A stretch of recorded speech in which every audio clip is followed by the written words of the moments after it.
Bismillahirrahmanirrahim. Assalamualaikum warahmatullahi wabarakatuh. Baik, saya Muhammad Husnul Fikri, NPM D1 D019005. Pada hari ini saya dalam pelaksanaan ujian akhir semester mata kuliah politik lokal dengan dosen yaitu Ibu Yuri Handayani. Baik, pada video kali ini langsung saja saya menjawab pertanyaan dari ujian akhir semester ini. Yang pertama yaitu apa yang diketahui tentang politik lokal dan apa saja kerangka ilmu politik. Maksud dengan politik adalah suatu proses pembentukan kekuasaan atau pembagian kekuasaan atau kewenangan di dalam suatu pemerintahan di dalam suatu negara. Dan lokal adalah suatu wilayah yang membentuk, yang berada di salah satu sisi di bagian suatu negara.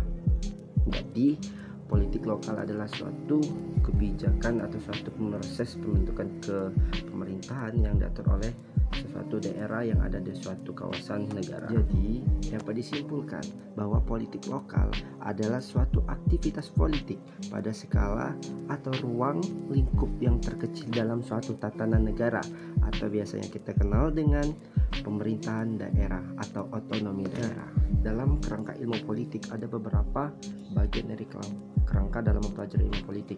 Yang pertama yaitu pemahaman tentang definisi politik, yang dimana di sini kita mempelajari bagaimana asumsi-asumsi atau definisi-definisi tentang pemaknaan dalam politik itu sendiri, sehingga kita mengetahui bagaimana kajian-kajian terhadap politik dan ruang lingkup terhadap politik ini sendiri.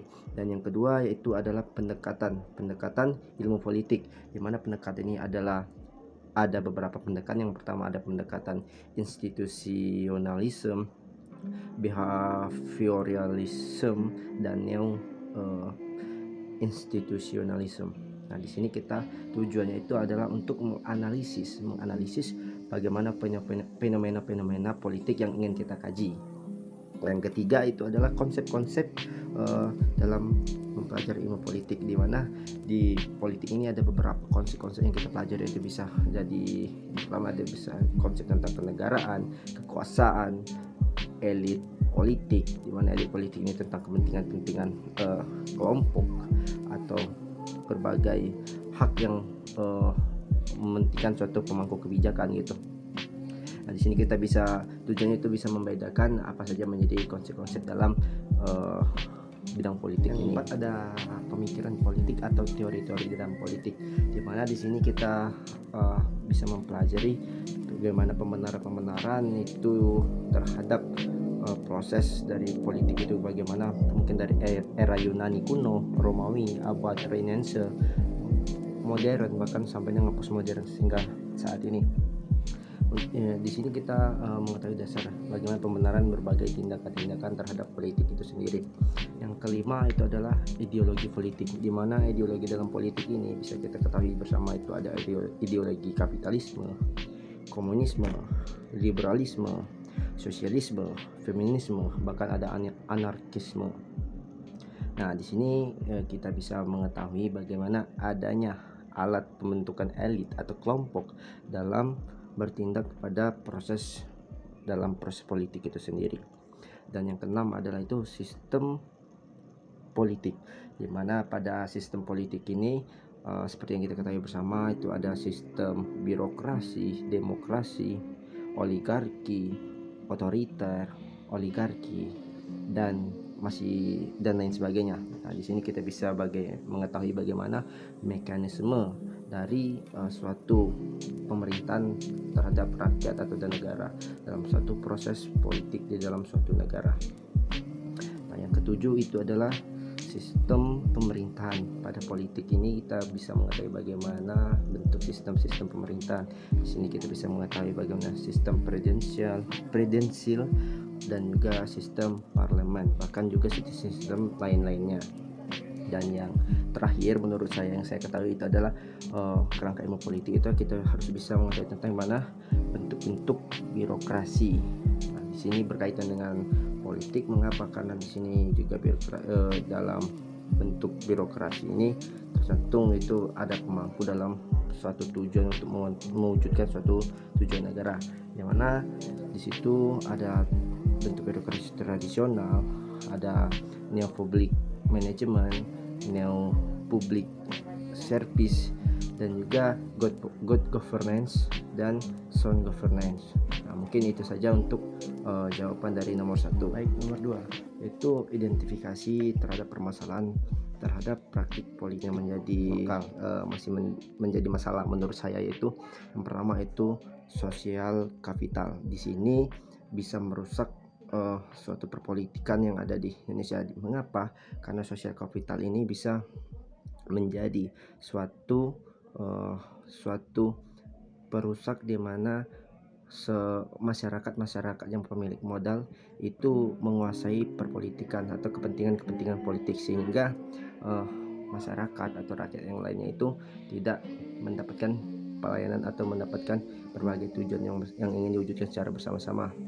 Nah, yang kedua yaitu dinasti politik, di mana di sini dinasti politik ini berdasarkan permasalahan yang ada dapat kita ketahui pada saat ini. Contoh kecilnya saja itu pada pemerintahan desa, di mana dinasti politik ini jika salah satu seorang keluarganya ingin menjadi suatu penguasa atau bisa dikatakan kades ataupun bupati, di situ kita melihat bahwasanya keluarga mereka itu mendapatkan pelayanan atau mendapatkan berbagai cara dalam berurusan itu bisa dengan cepat, sehingga ini bisa menjadi permasalahan juga untuk masyarakat luas gitu.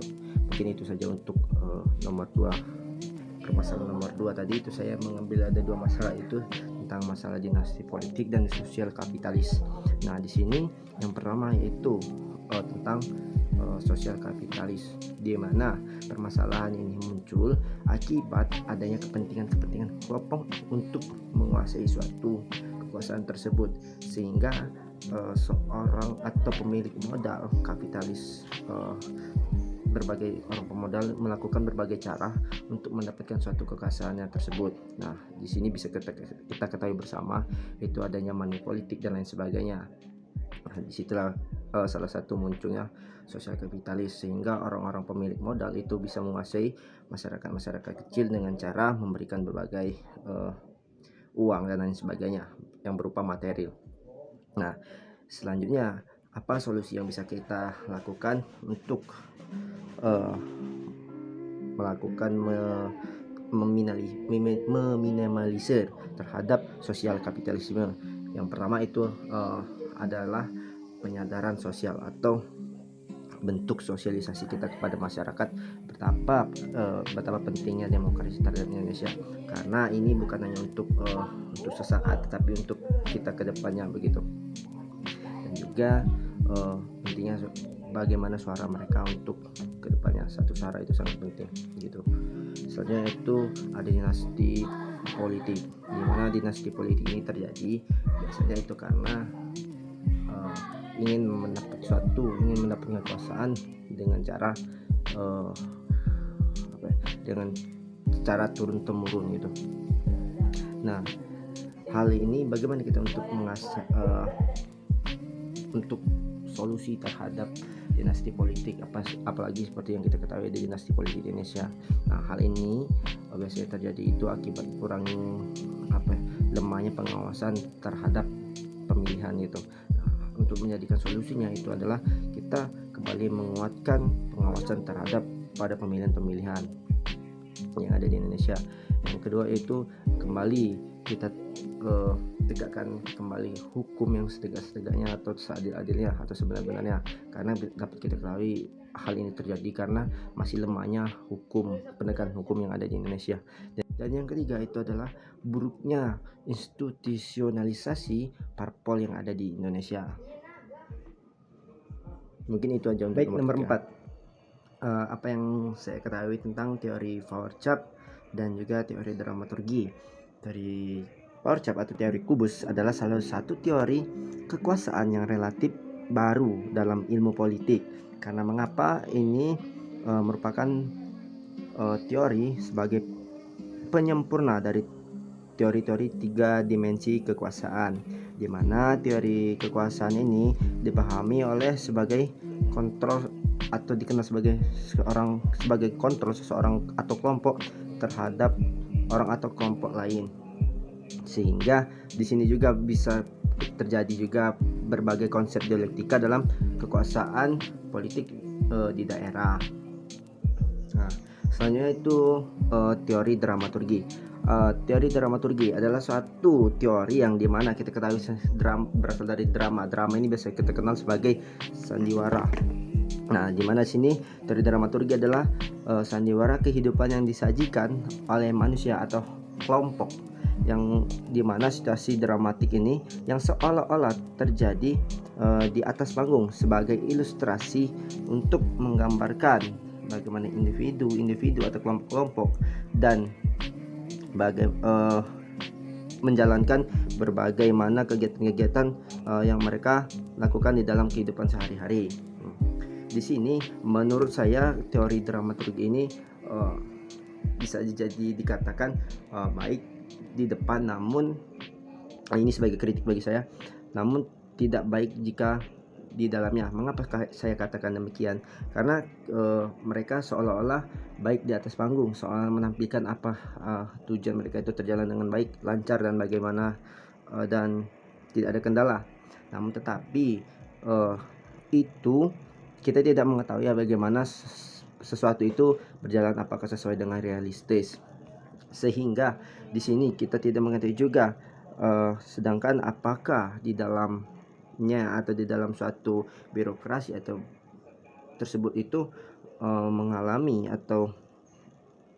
mengalami miskomunikasi dan berbagai masalah di dalam internal tersebut. Itu menurut saya kurang tepatnya pada teori ini. Mungkin itu saja untuk nomor 4. Baik, nomor 5. Siapa saja yang terlibat pada elit politik dan apa saja peran mereka? Menurut pendapat saya, siapa saja yang terlibat dalam elit politik daerah? Yang pertama itu ada bupati, ada wakil bupati, ada gubernur dan wakil gubernur. Apa sih peran dan fungsi dari mereka? Nah, peran dan fungsi mereka itu pertama itu adalah menyelenggarakan pemerintahan daerah berdasarkan kebijakan yang telah ditetapkan oleh DPRD. Yang kedua itu mengajukan rancangan peraturan daerah. Yang ketiga menetapkan peraturan daerah yang telah disepakati atau mendapat persetujuan dari DPRD. Selanjutnya itu membangun daerah dengan baik, itu baik dari transformasi, telekomunikasi, dan pembangunan yang mengarah kepada kemajuan dan arah modern. Yang ketiga itu mengembangkan dan memanfaatkan berbagai potensi-potensi alam sehingga bisa membawa daerah itu lebih baik dan lebih maju. Mungkin itu saja untuk ujian akhir semester dari saya, dan semoga video dari saya ini merupakan video astaga ya Allah. Baik, itulah jawaban dari pertanyaan 1 sampai 5 yang dapat saya jawab. Apabila ada jawaban yang kurang tepat atau yang keliru, mohon dimaafkan, dan semoga ujian akhir semester ini dapat bermanfaat untuk saya dan dapat bermanfaat untuk kedepannya, dan semoga mendapatkan nilai yang baik dan sangat memuaskan. Amin amin ya rabbal alamin. Billahi taufiq wal hidayah. Wassalamualaikum warahmatullahi wabarakatuh. Terima kasih Ibu Yori Handayani.